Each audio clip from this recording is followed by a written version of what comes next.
Assalamualaikum warahmatullahi wabarakatuh. Perkenalkan, nama saya Adisda Putri Aisyana. Saya dari Pendidikan Ekonomi B 2019 akan mempresentasikan materi mengenai asuransi.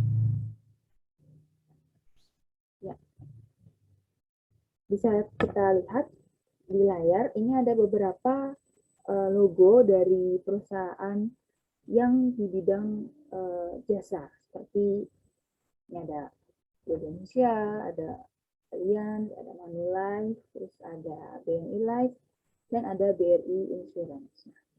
Ini 5 dari banyaknya perusahaan-perusahaan asuransi di Indonesia yang banyak sekali peminatnya.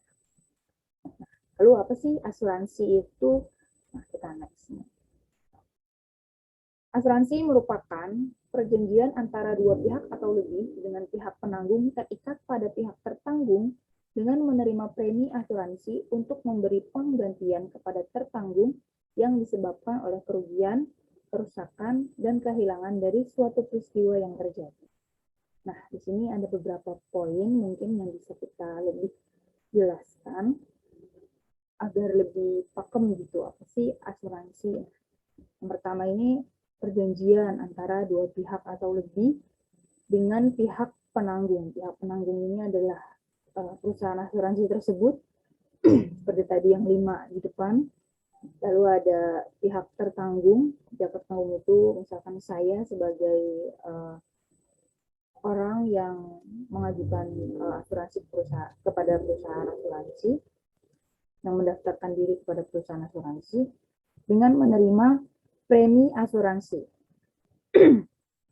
Maksudnya adalah tertanggung atau saya atau kalian atau kita yang mendaftarkan diri di perusahaan asuransi ini membayarkan sejumlah uang yang sudah disepakati lewat perjanjian ini dalam jangka waktu tertentu secara berangsur atau satu kali bayar secara lunas. Kepada siapa? Kepada perusahaan asuransi atau kepada penanggung. Agar apa? Agar kita nantinya mendapat penggantian atas kerugian, kerusakan, atau kehilangan dari suatu peristiwa yang kita alami. Nah, seperti itu. Kita next. Nah, selanjutnya dalam asuransi ini terdapat unsur-unsur. Nah, diantaranya ada 3 unsur. Yang pertama ada premi. Yang tadi sudah mungkin kita bahas di awal, yaitu kewajiban yang harus dibayar pihak tertanggung kepada pihak asuransi secara berangsur atau sekaligus.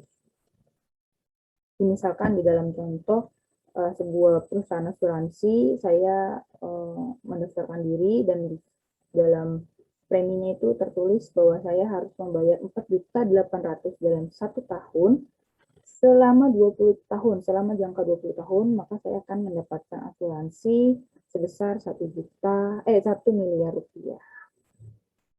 Seperti itu. Lalu yang kedua ada polis asuransi.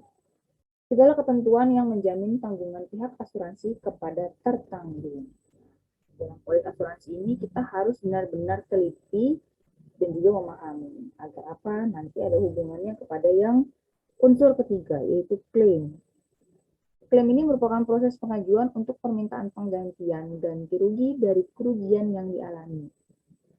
Nah, terkadang tertanggung ini mengklaim sesuatu atau mengklaim sebuah penggantian yang ternyata tidak terdaftar di dalam polis asuransi, di dalam ketentuannya, di dalam ketentuan yang sudah disepakati oleh pihak perusahaan asuransi. Maka perusahaan asuransi dapat menolak klaim yang diajukan oleh tertanggung. Maka dari itu selalu disarankan untuk memahami apa saja ketentuan yang sudah disepakati antara perusahaan asuransi dengan kita sebagai nasabahnya. Kita next nih. Oke, selanjutnya ada jenis dan manfaat asuransi. Di sini saya hanya mengambil 4 yang mungkin populer dan juga sering digunakan, sering dipakai oleh masyarakat. Itu yang pertama ada asuransi kesehatan, merupakan jenis asuransi yang memberikan penggantian biaya perawatan medis akibat sakit atau kecelakaan. Juga manfaat lainnya itu bisa dirasakan sebagai penggantian biaya dalam rawat inap, rawat jalan, atau dalam proses melahirkan, terus juga pemeriksaan mata, pemeriksaan gigi, pemeriksaan THT, dan pemeriksaan lainnya yang berhubungan dengan kesehatan. Bisa juga menebus obat gitu, nah itu bisa di-cover oleh asuransi kesehatan tersebut. Nah, contoh dari asuransi kesehatan ini ada Aksa Mandiri Smart Care Eksekutif, lalu juga ada BNI Life Optima Cash Plan, dan Simas Sehat Gold. Yang kedua ini ada asuransi jiwa. Merupakan jenis asuransi yang memberikan uang pertanggungan kepada ahli waris apabila nasabah atau tertanggung meninggal dunia. Jadi misalkan nasabah A mempunyai 2 orang anak, dan mereka ini didaftarkan di dalam asuransi jiwa, lalu nasabah A meninggal dunia, dan maka dari itu perusahaan asuransi jiwa ini akan datang kepada kedua anaknya untuk nantinya diberikan cara bagaimana mendapatkan uang tertanggung dari uang premi yang sudah orang tuanya tangguhkan kepada asuransi jiwa tersebut.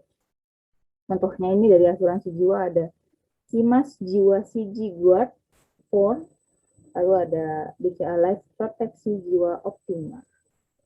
Selanjutnya, yang ketiga ada asuransi pendidikan. Nah, jenis asuransi ini merupakan jaminan dana pendidikan kepada anak apabila orang tua mengalami resiko meninggal dunia atau cacat total. Jadi merupakan keuntungan tersendiri bagi anak apabila didaftarkan kepada asuransi pendidikan oleh orang tuanya, karena nantinya jika orang tuanya mengalami musibah, maka anak itu akan terus tetap bisa sekolah, bisa meneruskan pendidikannya, bisa menyelesaikan pendidikannya karena sudah terdaftar di dalam perusahaan asuransi pendidikan. Contohnya itu adalah asuransi pendidikan Allianz, Prudential Pruling Edu Protection, dan BNI Life Solusi Pintar. Dan yang keempat ada asuransi perjalanan. Nah, mungkin kalian yang suka traveling, jalan-jalan, suka mengelilingi dunia, mencari hal-hal yang unik di sekitar Indonesia. Jika kalian mengalami suatu kecelakaan, sakit, atau kehilangan barang saat berpergian atau traveling, maka asuransi perjalanan akan memberikan penggantian atau akan menanggung risiko yang terjadi. Contohnya itu dari asuransi perjalanan ada asuransi perjalanan Adira, asuransi perjalanan Sinarmas, dan asuransi perjalanan Sompo.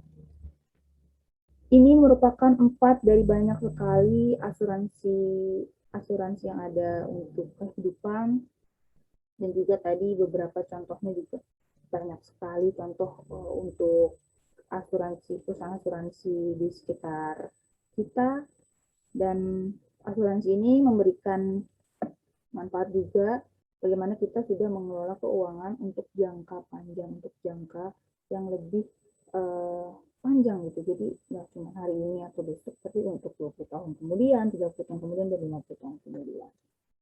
Oke, selanjutnya sepertinya sudah. Ya. Mungkin itu saja yang bisa saya jelaskan mengenai asuransi. Kurang lebihnya mohon maaf. Terima kasih.